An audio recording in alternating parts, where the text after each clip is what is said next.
আমাৰ পৃথিৱীত বহুতো সুন্দৰ আৰু মনোমোহা ঠাই পোৱা যায়। আমাৰ অসমতো এনে ঠাই পোৱা যায়। অসমৰ তেনে এটি অতিকৈ সুন্দৰ আৰু মনোমোহা ঠাই হ'ল কাজিৰঙা ৰাষ্ট্ৰীয় উদ্যান।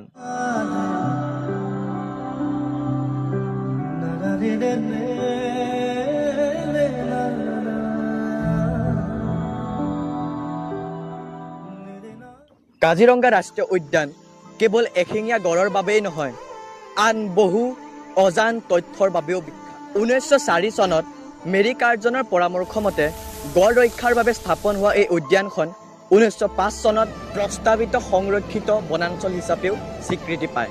কাজিৰঙা ৰাষ্ট্ৰীয় উদ্যান গোলাঘাট, নগাঁও আৰু শোণিতপুৰ জিলাত অৱস্থিত। কাজিৰঙা ৰাষ্ট্ৰীয় উদ্যান আমাৰ অসমবাসীৰ বাবে, আমাৰ অসমীয়াৰ বাবে গৌৰৱ, যাক আমি সদায় সন্মান আৰু ৰক্ষা কৰা উচিত।